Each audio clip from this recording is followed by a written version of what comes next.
মা সালাকাকুম ফি সাকার, বলে কোন জিনিস তোমাকে আল্লাহ তাআলার জাহান্নামে নিয়ে আসলো, কোন জিনিস তোমাকে জাহান্নামের ফয়সালা করলো, কোন কারণে তুমি জাহান্নামের ভিতরে গিয়েছো, কেন তুমি জাহান্নামের ভিতরে আসলে?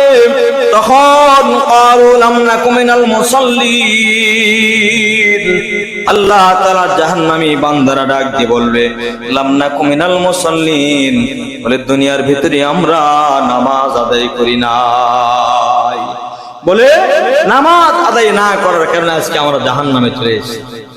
নামাজ আদায় না করার কারণে জাহান্নামে আসতে হয়েছে। শুধু তাই নয়, ঈমানদার বান্দা যারা জান্নাতি হবে, জান্নাতি বান্দারা এবার ডাক দিয়ে বলবে আর কি কোনো কারণ আছে যে কারণে আল্লাহ তাআলা তোমাদের জাহান্নামের ফয়সালা করেছেন? তখন অপরাধী বান্দারা জাহান্নামীরা ডাক দিয়ে বলবে ক্বালু লাম নাকু মিনাল মুসাল্লিন, এক নাম্বার নামাজ না পড়ার কারণে জাহান্নামে আসতে হয়েছে। ওয়ালাম নাকু নুতঈমুল মিসকিন,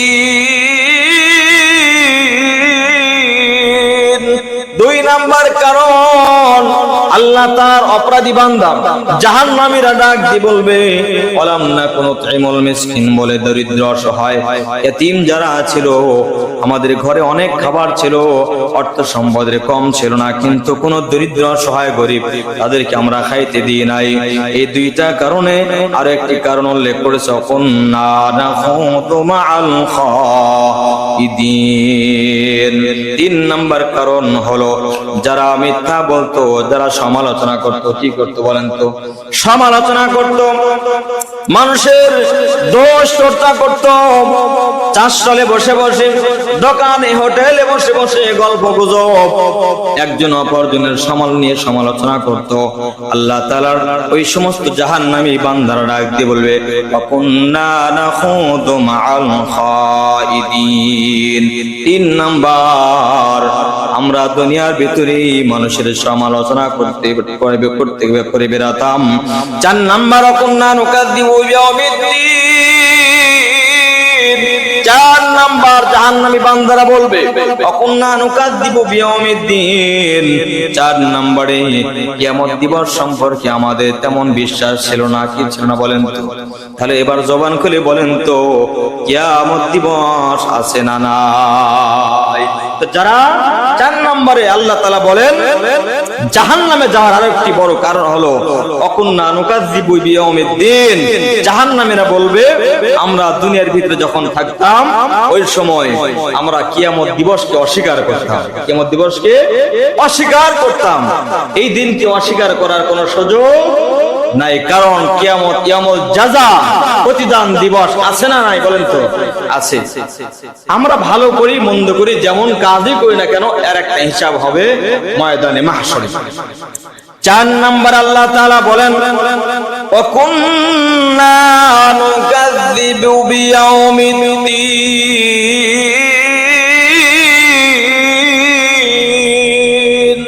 চার নাম্বার কিয়ামত দিবস সম্পর্কে আমরা মিথ্যা বলতাম, অস্বীকার করতাম। হাত্তা আতানাল ইয়াকিন, এমনকি এমন অবস্থায় চারটা কাজ করা অবস্থায় আমাদের মরণ হয়েছে, ভালো কাজ আমরা করতে পারি নাই। এই চারটা গুণ যাদের ভিতরে থাকবে তারা কখনোই আল্লাহর জান্নাতে যাইতে পারবে না। তাহলে বোঝা গেল জাহান্নামে যাওয়ার চারটা কারণের ভিতরে এক নাম্বার কারণ হলো ক্বালু লাম নাকু মিনাল মুসাল্লিন, নামাজ না পড়া। এক নাম্বার কারণ কি বলেন তো? নামাজ না পড়ার কারণে জাহান্নামে যাইতে হবে। এজন্য বলতেছিলাম, প্রথমেই বলেছি যে তার নামাজ সুন্দর, দুনিয়ার সুন্দর, কবর সুন্দর, হাসর নাসর সব জায়গায় সুন্দর হবে। যার নামাজ অসুন্দর হবে, নামাজ যার সুন্দর হবে না, সেই বান্দা সব জায়গায় দুর্ভোগ তার জন্য আছে না নেই বলেন তো? কষ্ট আছে। এজন্য কখনোই আমরা সময় থাকতে নামাজ রক্ত হয়েছে, নামাজ পড়বো, আওয়াজ করবেন ইনশাআল্লাহ। যেখানে আপনি বাজারে থাকেন, মার্কেটে থাকেন, গাড়িতে থাকেন, যেখানেই থাকেন, নামাজের সময় হয়ে গেছে, আমরা নামাজ পড়বো, পারবো তো ইনশাআল্লাহ? মুসলমান বন্ধুরা আমার, এরপর আল্লাহর পয়গম্বর রাহমাতুল লিল আলামিন বলেছেন নামাজ হলো এমন একটা ইবাদত যে ইবাদতের ব্যাপারে সহিহ বুখারী 25 নম্বর হাদিসের ভিতরে আছে আন আবি সুফিয়ান রাদিয়াল্লাহু তাআলা قال سمعت جابر يقول সামি'তুন নাবিয়্যা সাল্লাল্লাহু আলাইহি ওয়াসাল্লাম ইয়াকুল ইন্না বাইনার রাজুলি ওয়া বাইনাশ শিরকি আল কুফরি তারকাস সালাহ। আমার নবী রাহমাতুল লিল আলামিন বলেন, ঈমানদার এবং কাফেরদের মাঝে বড় পার্থক্য হলো নামাজ। ঈমানদার আর কাফেরের মাঝে পার্থক্য কি? আওয়াজ করে বলেন তো। নামাজ। কারণ পৃথিবীতে যত কাফের আছে, মুশরিক আছে, এরা কখন নামাজ আদায় করে না। কারণ নামাজ হলো এমন একটা ইবাদত, যেই ইবাদতে আল্লাহর সন্তুষ্টি অর্জন করা যায়। সুবহানাল্লাহ পড়েন, সুবহানাল্লাহ। এজন্য পৃথিবীর কোন কাফের বেদিন মুশরিক তাদেরকে নামাজ আদায় করতে দেখা যায় না। এজন্য রাসূল করিম সাল্লাল্লাহু আলাইহি ওয়াসাল্লাম বলেন, মুমিন এবং মুনাফিক কাফের এদের মধ্যে বড় পার্থক্য হলো নামাজ। বড় পার্থক্য হলো নামাজ। এখন বলতে পারেন যে মুনাফিক যারা, তারাও তো নামাজ পড়ে, কিন্তু মুনাফিকের নামাজ কি কবুল হবে? কবুল হবে না। কারণ মুনাফিক তো তারাই যারা উপরে দেখায় লেবাস পোশাক সব ঠিক আছে, দিন ইসলাম মানে, কিন্তু ভিতরে ভিতরে ইসলামের ক্ষতি ক্ষতি কথা বলেন ঠিক কিনা? এজন্য মুনাফিকদের দ্বারা ইসলামের যেই পরিমাণ ক্ষতি হয়েছে, কাফের বেদিনদের দ্বারাও এই পরিমাণ ক্ষতি হয় না। এজন্য মুনাফিক, ইন্নাল মুনাফিকিনা ফিদ দারকিল আসফালি মিনান নার, জাহান্নামের একদম তলদেশে থাকবে মুনাফিকরা। কারা? যেখানে কাফেরদের স্থান, ইহুদি খ্রিস্টান নাস্তিক মুরতাদদের যেখানে স্থান হবে, তার চেয়ে একদম নিচে যেখানে থাকবে কারা? মুনাফিকরা। আল্লাহ তাআলা মুনাফিকি থেকে আমাদেরকে হেফাজত করেন, বলেন আল্লাহুম্মা আমিন। তাহলে রাসূল করিম সাল্লাল্লাহু আলাইহি ওয়াসাল্লাম বলেন যে মুসলমান এবং কাফেরের মাঝে, ঈমানদার এবং কাফেরদের মাঝে বড় পার্থক্য হলো কি? বলেন তো। নামাজ। মুসলমান ভাইরা রে আমার, সুনানে তিরমিজি 2621 নম্বর হাদিসের ভিতরে পয়গম্বর রাহমাতুল লিল আলামিন বলেন, আন আব্দুল্লাহ ইবনে বুরাইদা আন নবীহি قال قال رسول الله صلى الله عليه وسلم ان العهد الذي بيننا وبينكم الصلاه فمن تركها فقد كفر। আল্লাহর নবী রাহমাতুল্লাহ আলাইহি বলেন, নবীজির সাহাবী বুরাইদা রাদিয়াল্লাহু তাআলা তার পিতা থেকে বর্ণনা করেছেন, আল্লাহর নবী মহানবী বিশ্ব নবী রাহমাতুল লিল আলামিন বলেছেন, ইন্নাল আহাদাল্লাযী বাইনানা ওয়া বাইনাহুমুস সালাত, একটা অঙ্গীকার, একটা চুক্তি আমাদের মাঝে ও অমুসলিমদের মাঝে একটা বিদ্যমান আছে, একটা চুক্তি কি আছে? বিদ্যমান রয়েছে। মুসলমানদের মাঝে এবং কাফেরদের মাঝে একটা চুক্তি বিদ্যমান আছে, একটা অঙ্গীকার বিদ্যমান আছে, সেটি হলো বাইনাহুমুস সালাত, সেটি হলো নামাজ। নামাজ সেটি কি বলেন তো? নামাজ।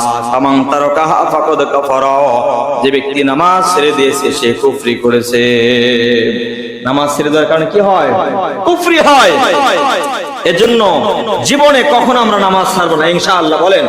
এখন আপনি বলতে পারি জীবনে তো বহু নামাজ আমার কাজা হয়ে গেছে, যে সময় আমি বুঝি নাই, নামাজের গুরুত্ব আমি দিই নাই, তাহলে এখন করণীয় কি আমার জন্য?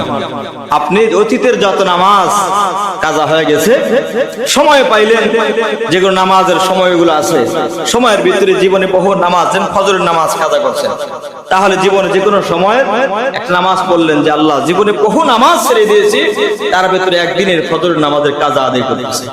এভাবে ফজর কাজা আদায় করেন। জোহর রক্ত হয়ে গেছে, জোহর নামাজ পড়তে আসছেন, জোহরের 4 রাকাত ফরজ নামাজের কাজা আদায় করেন। জীবনে বহু জোহর নামাজ ছেড়ে দিয়েছি, তার ভিতর থেকে একদিনের জোহরের কাজা আমি কি করতেছি? আদায় করছি। এভাবে ফজর, জোহর, আসর, মাগরিব, এশা এভাবে কাজা আদায় করতে থাকেন যতদিন আমি আপনি পারবো। আশা করা যায় আর তওবা করে আল্লাহর কাছে মাফ চাবেন। আল্লাহ না জেনে না বুঝে বা জেনে শুনে যেভাবে আমি হোক নামাজ ছেড়ে দিয়েছি, তবে আমি আপনাকে খুশি করার জন্য আর কোনোদিন নামাজ ছাড়বো না এবং নামাজ কাজাগুলো আদায় করবো ইনশাআল্লাহ। এভাবে যদি নামাজ আদায় করা যায়, আল্লাহ তাআলা বান্দার মনের ব্যথা বোঝে কি বোঝে না? বলেন তো। মনে আশা, মনের ব্যথা আল্লাহ ছাড়া আর কেউ জানে না। এজন্য আপনার আমার ভিতরের অবস্থা, ইন্নাহু আলিমুম বিযাতিস সুদূর, সিনার খবর, অন্তরের খবর আল্লাহ তাআলা জানেন। এমন ভরসা, আশা, ভরসা নিয়ে যদি আমরা করতে পারি, আশা করা যায় আল্লাহ তাআলা আপনাকে আমাকে মাফ করে দিবেন ইনশাআল্লাহ। মুসলমান ভাইরা আমার, এজন্য রাসূল করিম সাল্লাল্লাহু আলাইহি ওয়াসাল্লাম বলেন, যারা দুনিয়ার ভিতরে নামাজ ছেড়ে দিবে, নামাজ ছেড়ে দেওয়ার কারণে সেদিন কুফরি করে ফেললো। কি করে ফেললো বলেন তো? কুফরি করে ফেললো। এজন্য জীবনে হায়াত যতদিন থাকবে নামাজ যা ছেড়ে দিয়েছি, সামনে আর কখন নামাজ ছাড়বো না। রাসূল করিম সাল্লাল্লাহু আলাইহি ওয়াসাল্লাম বলেন, ওমান তারাকাস সালাতা ফালা দীন লাহু, যে ব্যক্তি নামাজ ছেড়ে দেয় তার কোনো দিন ধর্ম নাই। যার দিন ধর্ম নাই, কখনো আল্লাহর জান্নাত যাওয়ার সুযোগ তার জন্য নাই। এজন্য যার দিন নাই তার জান্নাত যাওয়ার সুযোগ নাই। যারা নামাজ ছেড়ে দেয় তার কোনো দিন ধর্ম নাই। নামাজ নিয়ে বারবার বলতেছি যে বিষয়, সেটি হলো নামাজ। আল্লাহ রাসূল বলেন, মান তারাকাস সালাত, যে ব্যক্তি নামাজ ছেড়ে দেয়, ইচ্ছাকৃতভাবে নামাজ ছেড়ে দেয়, ফালা দীন লাহু, তার কোনো কি নাই, ধর্ম নাই। অত বড় কথা দেখেন, অত বড় কথা। এই কথাগুলো যদি কেউ বোঝে, ব্যাখ্যা সহকারে বোঝে, সে কখন নামাজ ছাড়তে পারবে না। যেখানেই থাক সে নামাজ আদায় করবে ইনশাআল্লাহ। বলেন, সেখানে নামাজ আদায় করবে। নামাজ হলো শ্রেষ্ঠ ইবাদত, ওয়াসজুদ ওয়াক্তারিব, যে শ্রেষ্ঠ ইবাদতের মাধ্যমে আল্লাহ তাআলার সন্তুষ্টি অর্জন করা যায়, বান্দার খুব কাছাকাছি হয় মহান আল্লাহ তাআলা। আল্লাহ রাসূল সাল্লাল্লাহু আলাইহি ওয়াসাল্লাম আরো বলেন, মা আলিমনা শাইআন মিনাল আমালি কিলা তারকুহু কুফরুন ইল্লা সালাত।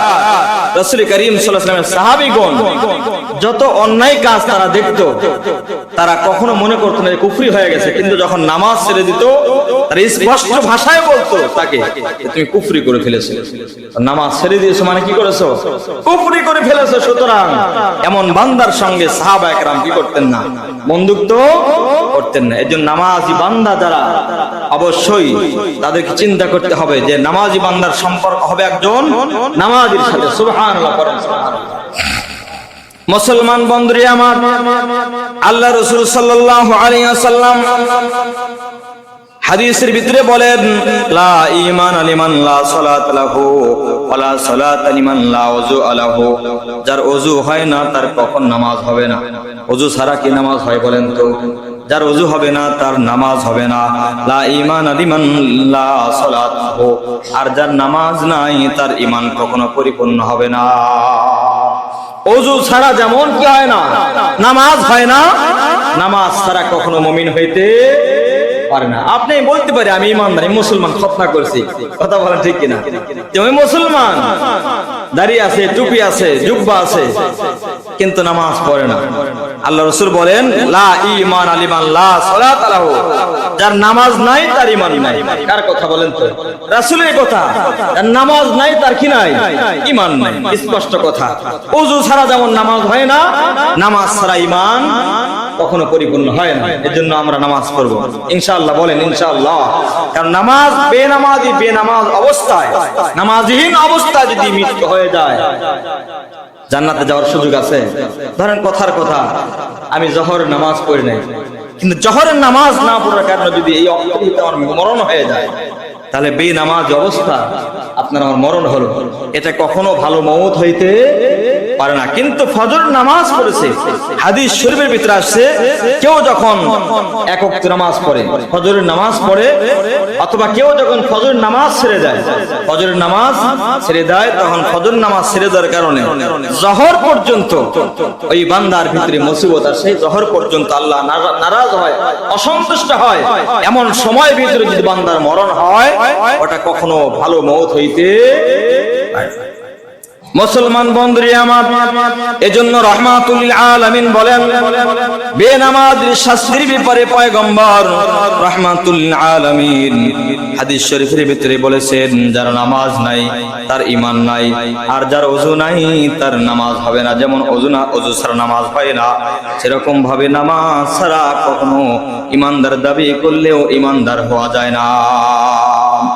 ভাইয়ের আমার, বন্ধুরা আমার, আল্লাহ রাসূল সাল্লাল্লাহু আলাইহি ওয়াসাল্লাম নামাজের পুরস্কার এবং বেনামাজের শাস্তির ব্যাপারে লম্বা হাদিস বর্ণনা করেছেন। যারা নামাজ আদায় করবে তাদের 5টা পুরস্কার দান করবে। বলেন কয় পুরস্কার? 5টা পুরস্কার আল্লাহ তাআলা দান করবে। 1 নম্বর পুরস্কার হলো, যে ব্যক্তি ফজর নামাজ আদায় করবে। কোন নামাজ বলেন তো? ফজর নামাজ আদায় করবে, এই বান্দার রিজিকের জিম্মাদারি স্বয়ং আল্লাহ তাআলা নিয়ে নেয়। যে ব্যক্তি 5 ওয়াক্ত নামাজ আদায় করবে, তার রিজিকের কখনো কি হবে না, অভাব হবে না। তার রিজিকের জিম্মাদারি স্বয়ং আসমানের মালিক আল্লাহ তাআলা নিয়ে নেয়। সুবহানাল্লাহ। হাদিস শরীফে আসছে এক নাম্বার হলো কেউ যদি 5 ওয়াক্ত ফরজ নামাজ আদায় করে তার কখনো জীবিকা ও জীবনের সংকট হতে আল্লাহ তাআলা মুক্তি দান করবেন, অর্থাৎ তার কখনো রিজিকের অভাব হবে না। যেখান থেকেই হোক আল্লাহ তাআলা ওই বান্দার জন্য রিজিকের বন্দোবস্ত করে দিবে। সুবহানাল্লাহ। তাহলে এক নাম্বার হলো কেউ যদি ফরজ নামাজ আদায় করে, কি নামাজ বলেন তো? ফরজ নামাজ আদায় করে ওই বান্দার রিজিকের ভিতরে কোনো অভাব হবে না। তার এক কথায় তার সংসারে কখনো সংকীর্ণতা এটা আসবে না, রিজিকের ব্যবস্থা হয়ে যাবে, ফয়সালা হয়ে যাবে। 2 নাম্বার হাদিস শরীফে আসছে, 2 নাম্বার রাসূল করিম সাল্লাল্লাহু আলাইহি ওয়াসাল্লাম বলেন কেউ যদি ফরজ নামাজগুলো আদায় করে সেই বান্দার কবরে কখনো আযাব হবে না। কবর কি হবে না? আযাব হবে না। এজন্য কবর হলো কঠিন জায়গা। এর আগেও মাঝে মাঝে বলি সাহাবায়ে কেরামগণ, বিশেষ করে জিন্নুরাইন হযরত ওসমান রাদিয়াল্লাহু আনহু মাঝে মাঝে কান্না করত। তখন সাহাবায়ে কেরাম বলতেন আপনি তো জান্নাতের সার্টিফিকেট ওয়ালা একজন সাহাবী, কবর দেখে কেন কাঁদেন? তিনি উচ্চ স্বরে আওয়াজ বলতেন দেখো কবর হলো এমন একটা জায়গা যেই কবরের ভিতরে যেরকম হাসরের ময়দানে আমার ভয় নাই, আচ্ছা হাসরের দিবসের ব্যাপারে বহুত ভয়ঙ্কর কথাগুলো আছে না বলেন তো? ভয়ের ব্যাপার যেই দিনকে বলা হয় কিয়ামুল জাযা, কিয়ামুল হাসর, কিয়ামত দিবস, যেই দিনকে বলা হয়েছে এমন ভয়াবহ দিন যে গর্ভবতী স্ত্রী, গর্ভবতী মা জনম দুঃখিনী যার পেটে সন্তান আছে এই সন্তান সে প্রসব করবে কিন্তু টেরও পাবে না। সুবহানাল্লাহ করেন। ভয়াবহ দিন হবে। ওই দিনকেও বলতেছেন এই দিনকে আমি যতটা ভয় না পাই কবরকে তার চেয়ে বেশি ভয় পাই। কারণ তিনি বলছেন দেখো হাসরের ময়দানে আমার রাসূল থাকবে। সুবহানাল্লাহ করেন। রাসূলের উম্মত আমি নবীর অনুসরণ করি, তা আমি হাসরের ময়দানে ভয় করি না, এজন্য সেখানে আমার রাসূল আছে, আমার রাসূল আমাকে ছাড়া কখনো আল্লাহর জান্নাতে যাবে না। কিন্তু কবর হলো এমন জায়গা যেখানে আমার রাসূল থাকবে না। সুবহানাল্লাহ, সুবহানাল্লাহ। কবরকে আমি বেশি ভয় পাই, সেই কবরের আযাব আল্লাহ তাআলা ঘটায় দিবেন। সুবহানাল্লাহ। যারা কি করবে? ফরজ নামাজ আদায় করবে, 2 নাম্বার তাদের কবরে কি হবে না? আযাব হবে না। 3 নাম্বার রাসূল করিম সাল্লাল্লাহু আলাইহি ওয়াসাল্লাম বলেন 3 নাম্বার হাসরের ময়দানে বান্দা 3 জায়গায় বিপদগ্রস্ত হবে। 1 নাম্বার জায়গা হলো ফুলসিরাতের পুল। বলেন 1 নাম্বার জায়গা কোনটা? ফুলসিরাতের পুল। 2 নাম্বার হাউজে কাউসারের পানি পান করাবেন আল্লাহ তাআলা। যেদিন পিপাসার কারণে বুকের ছাতা ফেটে যাবে, এমন অবস্থায় হবে সামান্য পানি পান করার জন্য মানুষ ব্যাকুল হয়ে যাবে, ছটফট করবে। সেই দিন আল্লাহ তাআলা বান্দাকে হাউজে কাউসারের পানি পান করাবে। সুবহানাল্লাহ। 2 নাম্বার এটা হলো 1 নাম্বার ফুলসিরাতের পুল, 2 নাম্বার হাউজে কাউসারের পানি, 3 নাম্বার আমলনামা কোন হাতে দিবেন? আমলনামা ডান হাতে দিবেন না বাম হাতে দিবে। এবার আরেকটা বর্ণনায় পাওয়া যায় মিজানের পাল্লায় ওজন করার সময় এই কয়টি জায়গায় বান্দারা বেশি টেনশনে থাকবে। কেউ যদি ফরজ নামাজগুলো আদায় করে 3 নাম্বার হলো কিয়ামতের দিন আমল নামা আল্লাহ তার নামাজি বান্দার ডান হাতে দিবে। সুবহানাল্লাহ। ডান হাতে আমল নামা পাওয়ার পর চিৎকার করে করে মানুষদেরকে বলবে, আত্মীয়স্বজন খুঁজবে আর বলবে দেখো আমি আমল নামা ডান হাতে পেয়েছি। কারণ যে আমল নামা ডান হাতে পাবে তার মানে সে জান্নাতি হয়ে গেছে। সুবহানাল্লাহ করেন। আমল নামা ডান হাতে পাইলে এটা কি ধারণা করতে পারবে যে আমি কোথায় যাব? আল্লাহর জান্নাতে যাব। জান্নাতে যাওয়ার জন্য আমার আর কোনো বাধা নাই। কিন্তু বাম হাতে যাদেরকে দিবেন তারা হলো বেনামাজি। বাম হাতে কাদেরকে দিবে? যারা বেনামাজি। সূরা বুরুজের তাফসীরের ভিতরে আছে, তাফসীর ইবনে কাসিরের ভিতরে আছে, কেউ যখন বাম হাতে আল্লাহ তাআলা কিভাবে আমলনামা দিবে, হাসরের ময়দানে তার বুক বরাবর এই জায়গাটা ছিদ্র করা হবে। বুক কি করা হবে? ছিদ্র করা হবে। বাম হাত এই বুকের ভিতর থেকে টেনে হেঁচড়ে ফেরেশতারা পিছন দিকে বের করে, পিঠের পিছন দিকে বের করা হবে। বের করার পরে বান্দাকে বলা হবে দেখো দুনিয়াতে নামাজ পড়ো নাই, অন্যায় কাজ করেছো, জুলুম করেছো, আজ তোমার আমলনামা বাম হাতে দেওয়া হয়েছে, আমলনামা দেখো। তখন ওই বান্দা বলবে আমি তো দেখতে পাইনি, এদিকে তাকায় ওদিকে তাকায়, কিন্তু আমলনামা দেখার সুযোগ আছে? আমলনামার সামনে না পেছনে? পিছনে দেখার কোনো সুযোগ নাই, এমন সময় কিতাবের ভিতরে আসছে, সূরা বুরুজের তাফসীরের ভিতরে আসছে, তখন আল্লাহ তাআলা ফেরেশতারা তখন তার এই মাথাটা, তার চেহারাটা ভাজিয়ে ভাজিয়ে মুচকি মুচকি তার পিছনের দিকে নিয়ে যাবে। নাউযুবিল্লাহ, পরে নাউযুবিল্লাহ, মসজিদ কোথায় নিয়ে যাবে? পিছনের দিকে নিয়ে যে দেখা বলা হবে, এখন দেখো তোমার আমল দুনিয়াতে কি আমল করেছিলে। কামা তাদিনু তুদানু, যেমন কর্ম তেমন ফল। এই জন্য বেনামাজির শাস্তির ব্যাপারে বহুত কথা আছে, সংক্ষিপ্ত করে বলতেছি।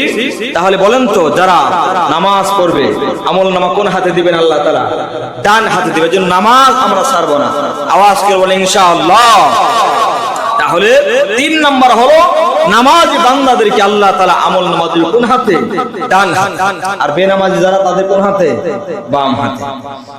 4 নাম্বার আল্লাহ রাসূল বলেন, যারা নামাজি বান্দাবান্দি হবে তাদেরকে আল্লাহ তাআলা সিরাতের পুল, যেই পুল পার হইতে এত কঠিন হবে, নিচে দাউ দাউ করে আগুন জ্বলবে, চুলের চাইতে চিকন হবে, এত ধারালো হবে। কিতাবের ভিতরে আসছে কি ভাই পার হবে?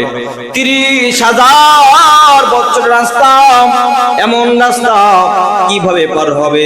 যারা ঈমানদার হবে, যারা 5 ওয়াক্ত ফরজ নামাজের যারা যত্নবান হবে, 5 ওয়াক্ত নামাজ পড়বে, বিদ্যুতের নাই সিরাত আল্লাহ তাআলা পার করে দিবে। 4 নাম্বার কি বললাম বলেন তো?